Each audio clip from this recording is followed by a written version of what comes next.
Never working again sounds like a fantasy. It isn't. It's 5 assets paying you enough every month the job becomes optional, and $10 a day is enough to build it.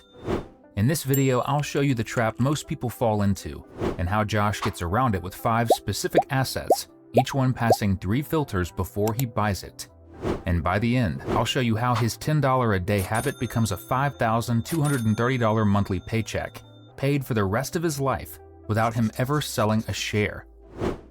Look, before Josh picks a single fund, he gets clear on one thing. What's he actually solving for? Replacing his paycheck. That's the whole job. Josh has a job paying him $1,100 to $1,200 a week, or about $5,000 a month. That's right around what the typical American full-time worker earns, according to the US Bureau of Labor Statistics. He shows up Monday through Friday. The check shows up every 2 weeks.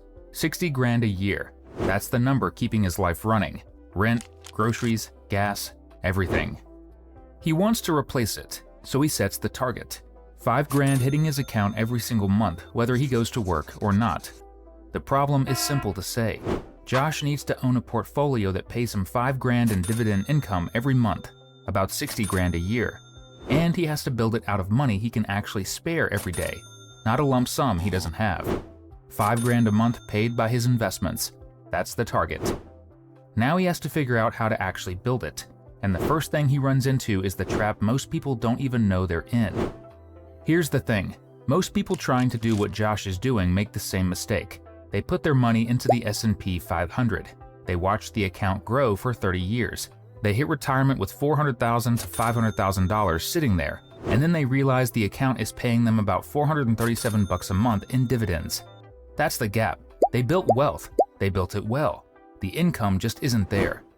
Josh thinks about why. The S&P 500 was built to grow, not to pay. The yield on VOO is around 1.05%. Even if Josh somehow ended up with $1 million in VOO, that account would pay him roughly $875 a month. The only way to get more out of it is to start selling shares. And the moment he starts selling, the account starts shrinking. Every withdrawal makes the next one harder.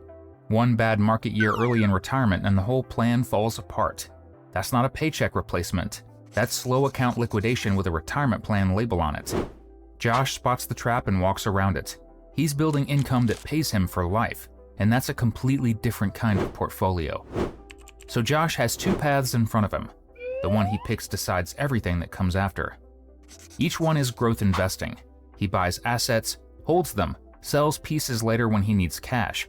The account pays him by getting smaller. Every withdrawal makes the next one harder, and if the market crashes the year he wants to retire, he's selling shares at a discount just to cover rent. Here's what that looks like over 5 years. Year 1, Josh puts 10 grand into a growth fund. By year 3, it's grown to $15,000. By year 5, he needs cash to cover a bill, so he sells shares to get it. The moment he sells, he owns less of the fund. Then the market crashes 30% that same year. The fund value drops fast, and Josh is still selling shares to pay bills, only now he's selling them at a loss. Path 2 is income investing. He buys assets that pay him while he holds them. The account stays. The dividends pay his bills. Market goes up, market goes down. The income keeps showing up either way. Here's what that looks like over 5 years.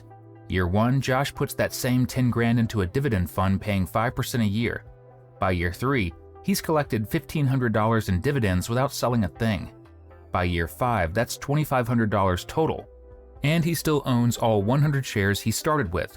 Then the market crashes 30% that same year. The $10,000 might be worth $7,000 on paper, but the companies inside the fund keep paying their dividends. The $500 a year keeps coming. He's not forced to sell anything. Now, that second path needs a quick explanation, because not everyone watching has heard the word dividend used in a real way before. When you own shares of a company, you own a tiny piece of that company. If the company makes a profit, sometimes it reinvests that profit into the business. Other times it sends a portion of that profit back to its shareholders. That payment is a dividend. It usually shows up in your account every 3 months. Some companies pay every single month. The amount depends on how many shares you own. You own a piece of the business. The business pays you. No selling required. Josh picks path 2. Dividends come from company profits, not from share price. So when the market drops 30%, the dividends keep coming. A Paycheck replacement portfolio needs that kind of reliability. Growth investing can't give it to him. Now he goes hunting for the funds that actually deliver, because not every dividend fund is built the same way. Josh sets up 3 filters. Every fund he picks has to pass all 3. Filter 1 is yield. That's the percentage of his investment that gets paid back to him in income every year. A fund yielding 1% isn't going to replace a paycheck in any reasonable time frame. Josh wants funds paying enough today to actually matter. Filter 2 is sustainability. Today's yield means nothing if the dividend gets cut in year 7. Josh wants funds with long track records of paying, and ideally raising their dividends, through good markets, bad markets, and everything in between. Filter 3 is diversification. One company can fail. A fund holding hundreds or thousands of companies can lose a few and barely feel it. That's what makes the income reliable enough to replace a paycheck. Now, 3 filters get him most of the way, but there's still a problem. If Josh just picks the 5 highest yielding funds he can find, he ends up with 5 funds doing the same job, all paying him income from the same kind of asset. One bad year in that asset class and his whole income stream takes a hit. So he splits the portfolio across 5 different categories. Each one does a different job. Each one earns income from a different source. That's what makes the portfolio survive whatever the market throws at it over the next 10, 20, or 30 years. Category 1 is treasury bonds, basically lending money to the US government and getting paid interest every month, the safest piece of the portfolio. Category 2 is a US dividend growth ETF, a fund holding the highest quality American companies that pay and grow their dividends year after year. This is the growth engine. Category 3 is an international stock ETF, exposure to companies outside the US, insurance against America having a bad decade. Category 4 is a real estate ETF, income from rental properties and commercial buildings, without Josh owning a single property. Category 5 is a high-income ETF, a fund designed to maximize monthly cash flow, the income engine of the portfolio. Next, I'll show you which fund Josh picks for each slot, and how this portfolio is projected to turn $10 a day into a $669,000 account paying over $5,000 in monthly dividend income. But first, let's look at the funds in Josh's portfolio, starting with the safest piece first. The first fund Josh picks is the most boring one in the whole portfolio, and it's the one holding everything else up. He goes with BND, Vanguard Total Bond Market ETF. This is the treasury bond slot, the safe piece of the portfolio. The way Josh thinks about it is simple. When he buys a share of BND, he's lending money to the US government, to American corporations, and to people paying mortgages, all at the same time, over 17,000 different bonds in one fund. Bonds work differently from stocks. A stock means you own a piece of a company. A bond means the company, or the government, owes you money. They pay you interest for borrowing it. That interest is what BND passes back to Josh every single month. Now the numbers. BND pays a 3.95% current dividend yield. The dividend itself has grown at about 3.64% a year over the last decade, and the share price has actually drifted down at roughly 1.31% a year. So BND isn't a growth play, it's a paycheck play, and it pays every month, not every quarter, one of only 2 funds in the portfolio that does. BND doesn't crash with it.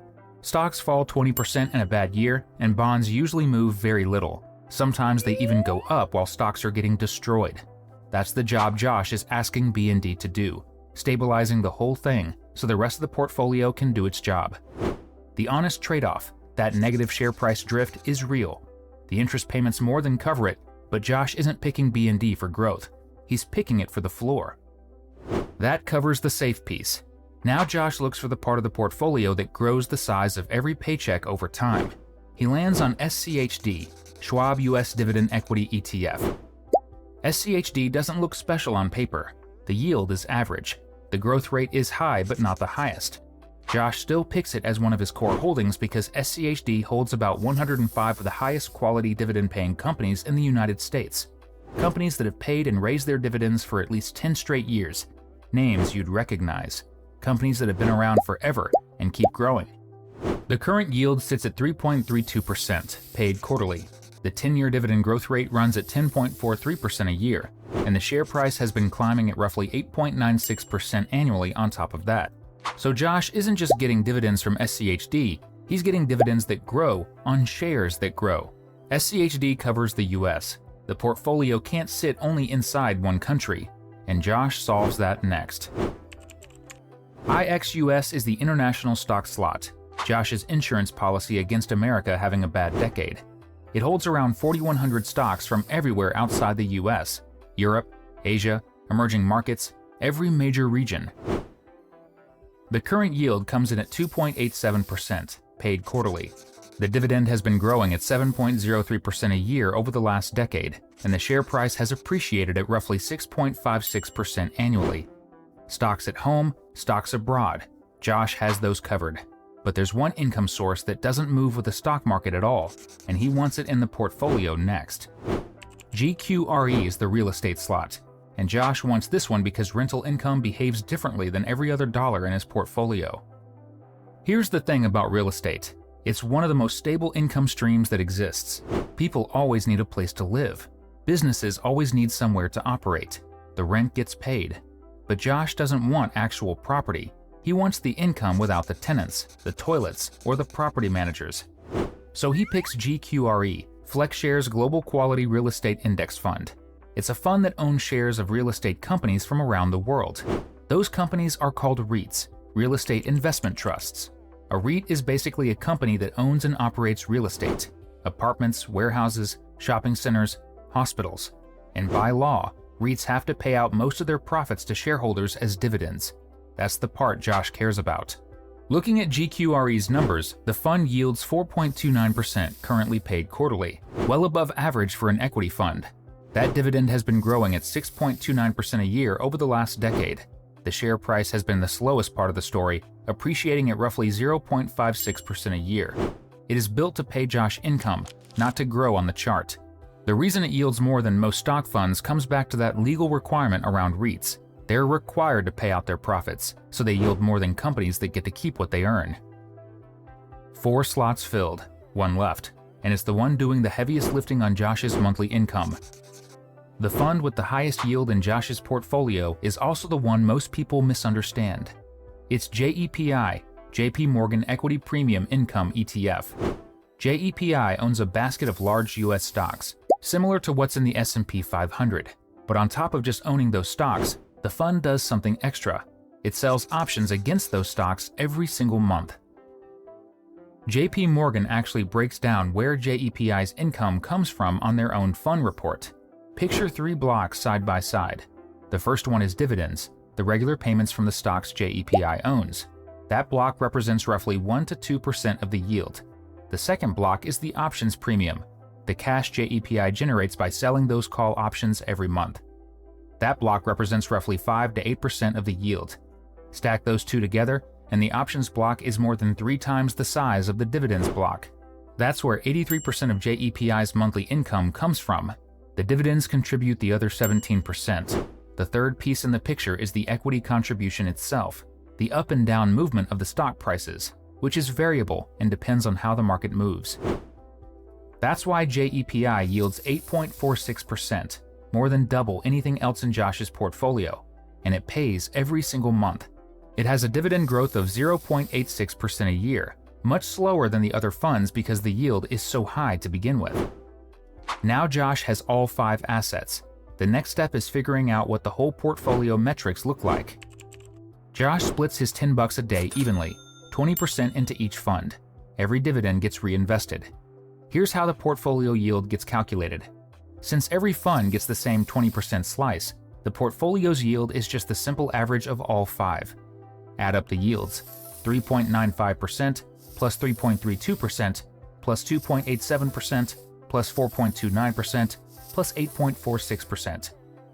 That comes out to 22.89%. Divide by 5. The portfolio's blended dividend yield is 4.58%. The same process works for the other 2 metrics. The blended dividend growth rate comes out at 5.65% a year, and the blended share price appreciation comes out at 2.68% a year. Based on those metrics, here's what the portfolio would do. By the end of year 1, Josh would have invested $3,650. That's the $10 a day, every day, for 365 days. Fast forward 10 years, Josh would have put in $36,500 of his own money. The account would be projected to reach $53,316. It would be paying about $2,723 a year in dividends, roughly $227 a month. Another decade in, total contributions would sit at $73,000. The account would be projected at $192,839, and the annual income would reach $13,643, $1,137 every single month. Year 30 is where the math gets serious. The portfolio would be valued at $669,187. Josh would have contributed $109,500 of that. The other $559,687 would come from the market and from reinvested dividends doing their work over 3 decades. The income the portfolio would pay in year 30, $62,763 a year, that breaks down to $5,230 a month, every single month, without a single share being sold. $5,230 a month, that's the $5,000 paycheck, replaced. If your goal is maximizing growth instead of replacing a paycheck, there are 3 ETFs projected to crush QQQ over the next decade. One of them would turn 10 grand into over $8 million. I'll show you which 3. That video's on screen right now.